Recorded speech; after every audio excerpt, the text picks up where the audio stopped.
Network আনার জন্য নেটওয়ার্কের সর্বপ্রথম যে স্টেপ থাকে এখানে আছে আগে বেসমেন্ট আইসিটা ওকে থাকতে হবে। বেসমেন্ট আইসি ওকে থাকলে আমরা পরবর্তী স্টেপ হাত দিব। এই দুইটা কখন কাজ করবে? যখন এই বেসমেন্ট আইসিটা কাজ করবে। আসসালামু আলাইকুম। আজকে আমরা Oppo A3X মডেলের নেটওয়ার্ক সলিউশন নিয়ে কিছু তথ্য দেওয়ার চেষ্টা করব। হাতের ফোনের মডেল হলো Oppo A3X। এই ফোনটাতে যখনই কোনো সিম লাগানো হয় তখন কোনো সিমে নেটওয়ার্ক আসে না। এটা কেন আসে না এবং কিভাবে এটার স্টেপ বাই স্টেপ সার্ভিসিং করতে হয় এটা এই ভিডিওর মাধ্যমে জানতে পারবেন। আমরা একটা সিমটপ দেখাই। যখন এটা সিমটা লাগানো আছে, দেখুন এই বোর্ডের অবস্থা কিন্তু খুবই খারাপ। বোর্ডের কন্ডিশন, বোর্ডে কোনো ভাই কাজ করেছে। এটা সম্ভবত আসার খাওয়া ফোন এবং আসার খাওয়ার পর বোর্ডে অলরেডি সার্ভিসিং করা হয়েছে। আমরা যদি এটার নেটওয়ার্ক সেকশনটা একটু চেক করি, তাহলে এখানে দেখব যে সার্চ অপশনে মানে নেটওয়ার্ক সেকশন যদি চেক করি, এখানে দেখুন যে এখানে কয়েকটা স্টেপ আমরা প্রাথমিক পর্যায়ে দেখতে পারি। নেটওয়ার্ক সিলেকশনে কোনো রকম কোনো সিলেক্ট নাই। দেখুন আমি যখন নেটওয়ার্ক সিলেক্ট করছি কোনো মোড কিন্তু সিলেক্ট হচ্ছে না। এমতো অবস্থায় কোন আইসিটা আপনি কাজ করবেন বা কোন আইসিটা উঠাবেন এইটাই কিন্তু মূল বিষয়। আপনাকে জানতে হবে যে নেটওয়ার্ক সেকশনটা কোন প্রসেসে কাজ করে। আপনি ধরেন একটা ফোন হাতে পেয়েছেন এবং এটার সার্ভিসিংটা শুরু করবেন, কোন জায়গাতে শুরু করবেন এবং কোন স্টেপ থেকে শুরু করবেন তা কিন্তু এই ভিডিওর মাধ্যমে আমরা জানানোর চেষ্টা করছি। এখানে যখন মোড সিলেক্ট করতে যাচ্ছি, নেটওয়ার্কের কোনো মোড কিন্তু সিলেক্ট হচ্ছে না। সেক্ষেত্রে আমরা করব কি? সেক্ষেত্রে দেখুন যে এখানে যেহেতু আমি কোনো মোডে আসতে পারছি না, 3G mode, 2G mode, 4G mode, তিনটা মোডের কোনো মোডে যাচ্ছে না। অর্থাৎ 2G যে আইসিটা আছে এবং 3G এবং 4G যে আইসিটা আছে, দুইটা আইসিতে কিন্তু কাজ করছে, কিন্তু এর যে মূল কন্ট্রোলার আইসি, বেসব্যান্ড আইসি বা WTR আইসিটা কিন্তু কাজ করছে না। সেক্ষেত্রে আমাদের করণীয় কী হবে? যে আমরা সর্বপ্রথম 2G পিএতেও হাত দিব না, আমরা 3G এবং 4G পিএ এটাতেও হাত দিব না। তাহলে সার্ভিসিং করবোটা কোথা থেকে? আমরা 4Gর এবং 3Gর এবং 2Gর এই সেকশনটা বাদ দিয়ে আমরা এই আইসিকে যে কন্ট্রোল করে সেই আইসিটা কাজ করবে। সেই আইসিটা কি? সেই আইসিটা হলো WTR আইসি। WTR আইসি কীভাবে কাজ করে সেটাই কিন্তু আমরা জানানোর চেষ্টা করছি। আমরা সর্বপ্রথম এই আইসিটা তুলে ফেলবো। তুলে ফেলার পরে আমরা কয়েকটা স্টেপ ফলো করব। যেহেতু ফোনটা কাজ করা হয়েছে, আমরা সর্বপ্রথম WTR আইসিটা উঠিয়ে ফেলবো। আমরা স্ক্রিনে একটু দেখি। দেখুন বোর্ডের কন্ডিশন কিন্তু খুবই খারাপ। বোর্ডে এর আগে সার্ভিসিং করা হয়েছে। তা আপনাকে সর্বপ্রথম জানতে হবে যে আইসির প্রসেসটা কেমন কাজ করে। এখানে এই জায়গায় হচ্ছে যে 4G আইসিটা আছে এবং এখানে 2G আইসিটা আছে। আমরা এই দুটোতে হাত দেব না, আমরা সর্বপ্রথম WTR আইসিটা চেক করব।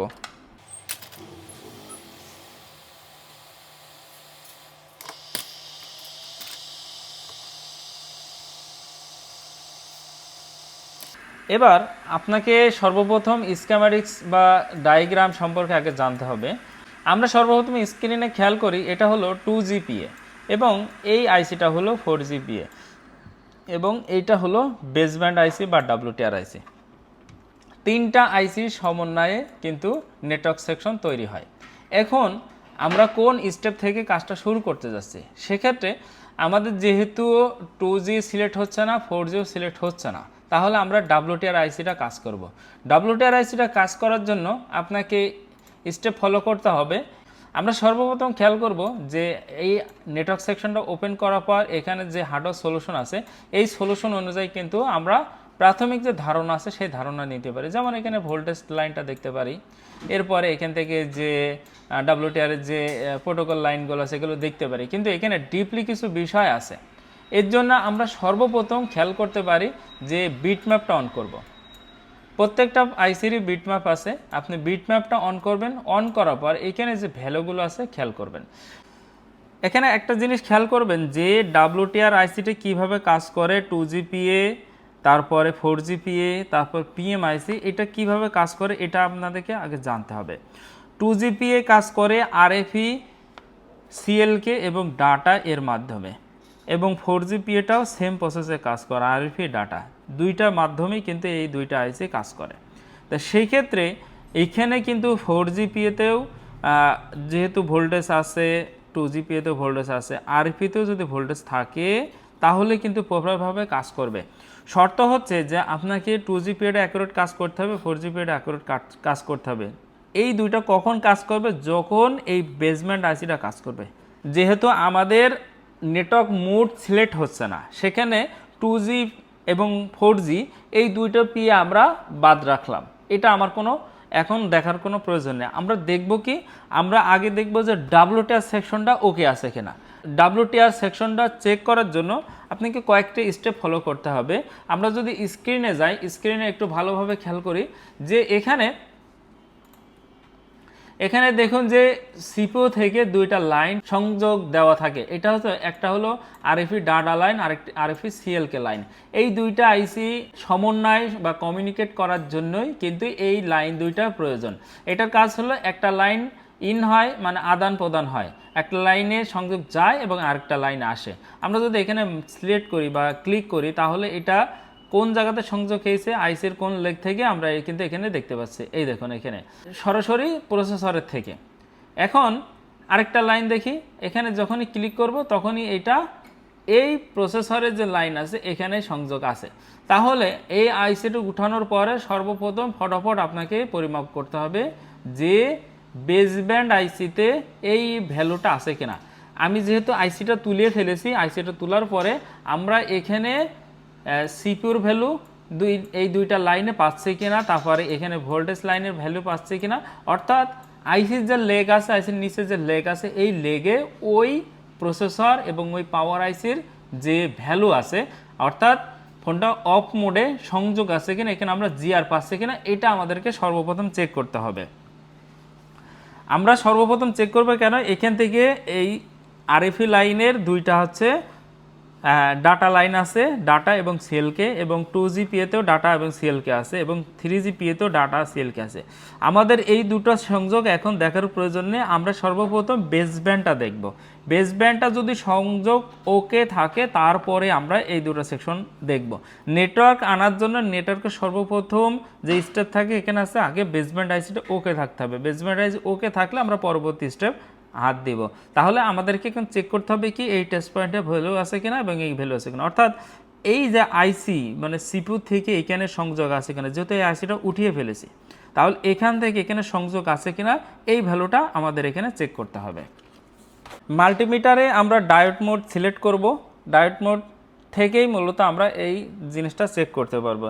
এখানে আমরা একটু স্ক্রিনে খেয়াল করি, যেহেতু আমাদের এখানে সংযোগ কর্নারের দুইটা, এখানে একটা সংযোগ আরএফই লাইন, এটা হচ্ছে সিএলকে লাইন, সিএলকে লাইনের ভ্যালু আমরা দেখতে পাচ্ছি, এবং পরেরটা ডাটা লাইন। দেখুন ডাটা লাইনের কোনো ভ্যালু কিন্তু নাই, যেহেতু এইটার সাথে প্রসেসরে কমিউনিকেট ঠিক নাই তার কারণে এই আইসিটা কিন্তু কাজ করবে না। অতএব আমাদেরকে সর্বপ্রথম সিএলকে এবং ডাটা এই দুইটা লাইনের ভ্যালু কিন্তু প্রপারভাবে আনতে হবে। আমি স্ক্রিনে একটু ভালোভাবে দেখাচ্ছি যে আমরা কিন্তু এই লাইনটা এই ডটে ভ্যালু পেয়েছি, কিন্তু এই লাইনটাই এইটাই ভ্যালু পাইনি। অর্থাৎ আমাদেরকে এই যে সিএলকে এবং ডাটা এই যে প্রসেসর থেকে লাইন দুটো এসেছে এই দুইটা লাইনের একটা লাইন ভ্যালু নাই এবং একটা লাইনের ভ্যালু আছে, এই ভ্যালু দুটো আগে ক্রিয়েট করতে হবে। এরপরে যদি আইসি কাজ না করে তখন কিন্তু পরবর্তী স্টেপে আপনি ধরুন যে আপনার 2G আইসি চেঞ্জ করলেন, 4G আইসি চেঞ্জ করলেন, ডাব্লিউটিআর আইসি চেঞ্জ করলেন, কিন্তু আপনার যদি এই দুইটা লাইনের সংযোগের কোনো একটা লাইন মিসিং থাকে তাহলে কোনোভাবেই নেটওয়ার্ক আসবে না, কোনোভাবে মুড পরিবর্তন হবে না। অতএব আপনাকে আইসি সংযোগের বিষয়টা, আইসির যে প্রোটোকল লাইন আছে এই প্রোটোকল লাইনটা অ্যাকুরেটভাবে জানতে হবে। আমরা এখন জানাবো যে এই প্রোটোকল লাইন যদি মিসিং থাকে তাহলে কিভাবে এই প্রোটোকল লাইনগুলো আমরা কনভার্ট করি সেটা এই ভিডিওর মাধ্যমে জানতে পারবেন। তো চলুন শুরু করা যাক। আমরা সর্বপ্রথম এর জন্য এখানে যে আইসিটা ইনটেক আছে এই বোর্ডে এইদিকে কাজ হয়েছে কিন্তু এইদিকে কাজ হয়নি। আমরা এইখানে যে আইসির যে টিন আছে টিনটা তুলে ফেলবো। টিন তোলার পরে আমরা সর্বপ্রথম সিপিইউটা বোর্ড থেকে রিমুভ করব। রিমুভ করার পর এখান থেকে পরিমাপ করব যে আসলে কোন লাইনটা প্রবলেম আছে, কোন লাইনটা সমস্যা আছে। আপনারা ধারাবাহিকভাবে আমাদের ভিডিওটি দেখতে থাকুন, আশা করি উপকৃত হবেন ইনশাল্লাহ। ভিডিওটি লং হবে এজন্য আমরা আইসিটির টিনটা কাটানো দেখাইনি। আমরা আইসিটি উঠিয়ে ফেলবো এবং উঠানোর পরে এখান থেকে এই যে ডাব্লিউটিআর আইসির নিচে সংযোগটা সঠিকভাবে আছে কিনা এটা ভ্যালু ক্রিয়েট করার চেষ্টা করব। আমরা বোঝার চেষ্টা করব যে কোন লাইনটা কোনভাবে মিসিং আছে। লেয়ার থেকে মিসিং থাকলে আমরা এখান থেকে জাম্পার করব, যদি লেয়ার মিসিং না থাকে জাস্ট বল যদি ড্রাই হয়ে থাকে তাহলে আমরা রিবলিং করব।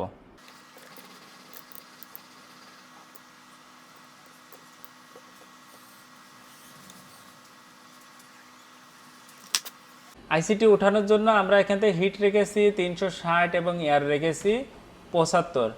আমি সাধারণত এই হিটে আইসিটি ওঠানোর চেষ্টা করি, আপনারা চাইলে ট্রাই করে দেখতে পারেন। এবং আইসিটি উঠানোর পূর্বে সর্বপ্রথম খেয়াল করতে হবে এইখানে সাইডে পেস্ট দিয়ে নিতে হবে এবং সাইডে কোনো রকম কোনো আটা থাকলে আটাটা ছাড়িয়ে নিতে হবে।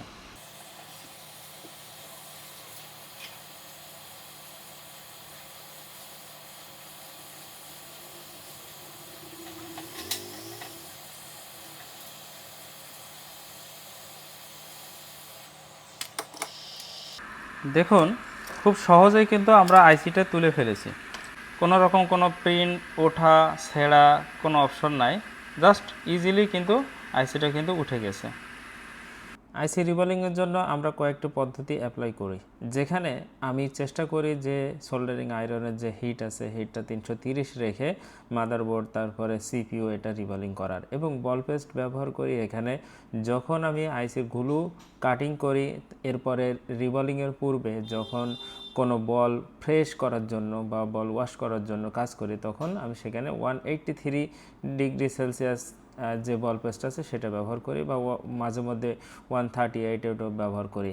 এবং এরপরে আমরা যখন ফাইনালি যেটা রিবলিংয়ের যে বিষয়টা থাকে, রিবলিং যদি বলি রিবলিং করে থাকি 199 ডিগ্রি সেলসিয়াস তাপমাত্রার যে বল পেস্ট আছে এটা ব্যবহার করি। আমি 12-এর যে বল পেস্ট আছে এটা ব্যবহার করি। আমরা এখানে নর্মালি দেখছি যে কর্নারে দুইটা প্রিন্ট কাটা, অর্থাৎ ফোনটা কোনো কারণবশত ক্র্যাক হয়ে গেছিলো বা আছার খেয়েছিল, এবং আছার খাওয়ার কারণেই কিন্তু এই প্রিন্টটা কেটে গেছে, যার জন্য আমরা আর নর্মালি বেশি কিছু করলাম না, আমরা জাস্ট এটা জাম্পার করেই আমরা কাজ সম্পন্ন করার চেষ্টা করব। এখানে আমাদের খেয়াল রাখতে হবে যখন আমরা বোর্ড ক্লিন করব, বোর্ডের যে গ্লুগুলো রিমুভ করব, রিমুভ করার জন্য অবশ্যই খুব সাবধানতার সাথে রিমুভ করতে হবে, এবং যখন বল করব, বল পেস্ট ব্যবহার করব, খুব সাবধানতার সাথে ব্যবহার করব। কোনো বল যেন ছোট বড় না হয়ে যায়, যদি বল ছোট বড় হয়ে যায় সেক্ষেত্রে সংযোগ মিসিং থাকতে পারে এবং কাজটা সম্পূর্ণভাবে নাও হতে পারে। তো বন্ধুরা আমরা আইসিটা কিন্তু এখানে বসিয়ে ফেলেছি। আইসিটার দুইটা প্রিন্ট ড্যামেজ ছিল, এই দুইটা জাম্পার করার পরে আমরা এখানে এখন দেখব যে ডাটা এবং সিএলকে এই দুইটা লাইনে ভ্যালু আছে কিনা। জিআর ভ্যালু যদি ওকে থাকে এরপরেই কিন্তু আমরা নেটওয়ার্ক সেকশনে পরবর্তী স্টেপে যেতে পারবো। আমরা একটু স্ক্রিনে খেয়াল করি, এখানে আমরা এই দুইটা লাইন কিন্তু আমরা ভ্যালু পাইনি, যার ভিতরে একটা ভ্যালু পেয়েছি এবং এই ভ্যালুটা কিন্তু ছিল না, এইটা ছিল না কিন্তু এই পাশেটা ছিল। এখন সেটাই কিন্তু আমরা এখান থেকে বের করার চেষ্টা করছি, এইখান থেকে এই দুইটা ভ্যালু আছে কিনা সেটা দেখব।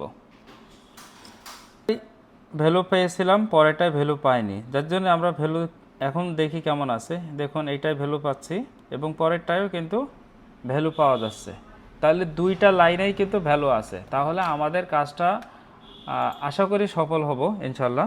এখন এই আইসিটা যেহেতু আমি বল নষ্ট করি নাই, যেভাবে আইসিটা বসে স্বাভাবিকভাবে সেইভাবেই কিন্তু বসানো হয়েছে, তোলা হয়েছিল আর কি, তাহলে এটা এইভাবেই আবার বসিয়ে দিই। আমরা অন্যান্য কোনো আইসিতে হাত দেই নেই, কেননা এখানে প্রবলেমটা আমরা ফাইন্ড আউট করতে পেরেছি। আপনি যদি কাজ করতে যান তাহলে অবশ্যই আপনাকে কোনো না কোনোভাবে প্রবলেমটা আগে ফাইন্ড আউট করতে হবে, আর ঠিক সেইটাই কিন্তু আমরা এই ভিডিওর মাধ্যমে দেখানোর চেষ্টা করছি।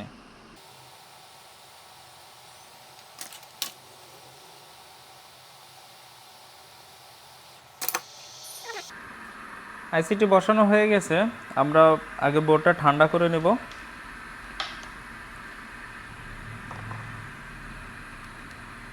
নিয়ে আমরা দেখব যে আসলে নেটওয়ার্কে কোনো পরিবর্তন হয়েছে কিনা।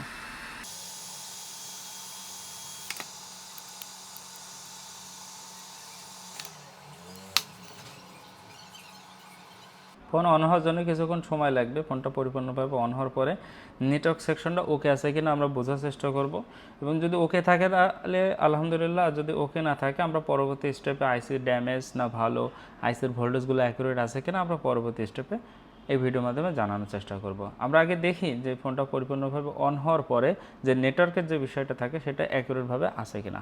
দেখুন আলহামদুলিল্লাহ আমরা কিন্তু কাজটা সফলভাবে করতে সক্ষম হয়েছে। দেখুন এখানে কিন্তু অটোমেটিকলি নেটওয়ার্ক সেকশন কাজ করছে, নেটওয়ার্ক চলে এসেছে, খুঁটি কম আছে যেহেতু অ্যান্টেনার লাইন লাগানো নাই। এখন আমরা কয়েকটা স্টেপ দেখতে পারি, যেহেতু আমাদের নেটওয়ার্ক মুড চেঞ্জ হচ্ছিল না, এখান থেকে যে মোবাইল নেটওয়ার্ক, এখান থেকে এই যে দেখুন এখানেও কিন্তু এবার মুড অলরেডি সিলেক্ট হয়ে গেছে। আমি যেটা চাবো সেটাই কিন্তু আছে এখানে সিলেক্ট হবে এবং কাজ করবে। আসলে বিষয়টা হলো যে বেসব্যান্ড আইসি কাজ করার জন্য যে প্রসেসটা ছিল বা প্রসেসটা থাকার কথা, সেই প্রসেসটা নাই, লাইন সংযোগ মিসিং ছিল। এর কারণেই কিন্তু এইটার যে প্রপারভাবে নেটওয়ার্কের যে বিষয়টা, এটা কিন্তু কাজ করেনি। তো বন্ধুরা, আজকের ভিডিওটা এ পর্যন্তই। আজকের ভিডিওটিতে আপনারা জানতে পারলেন একটা বেসমেন্ট আইসি নষ্ট কিনা ভালো, এটা কিভাবে বুঝবো, লাইনগুলো কখন জাম্পার করতে হয়, এর যে প্রসেসটা যখন একটা নেটওয়ার্ক সেকশনে কাজের জন্য আপনার কাছে একটা ফোন নিয়ে আসবে এবং কখন কিভাবে কাজ করতে হয়, এইটা কিন্তু এই ভিডিওর মাধ্যমে জানতে পারলেন। আপনার আইসিটা কখন নষ্ট হবে, আইসিটা কখন পরিবর্তন করতে হবে, আইসিটা জাম্পার করা লাগবে কি লাগবে না, এইটা কিন্তু এই ভিডিওর মাধ্যমে জানতে পারলেন। আমরা কিন্তু দেখিয়েছি যে আপনি আসলে একটা ফোন হাতে পেলেই আপনাকে আইসিটা পরিবর্তন করার কোনো প্রয়োজন নেই। আগে আইসিটার যে পরিমাপের যে বিষয়টা আছে সেটাই কিন্তু আমি জানানোর চেষ্টা করছি। তো ভিডিওটি যদি ভালো লেগে থাকে লাইক করবেন, শেয়ার করবেন এবং কমেন্ট করে জানাবেন যে পরবর্তী আপনারা কোন ধরনের ভিডিও চাচ্ছেন এবং ভিডিও থেকে উপকৃত হয়েছেন কিনা। আমাদের ভিডিওটি দেখার জন্য ধন্যবাদ। দেখা হবে পরবর্তী নতুন কোনো ভিডিওতে নতুন কোনো তথ্য নিয়ে। আসসালামু আলাইকুম ওয়া রাহমাতুল্লাহ।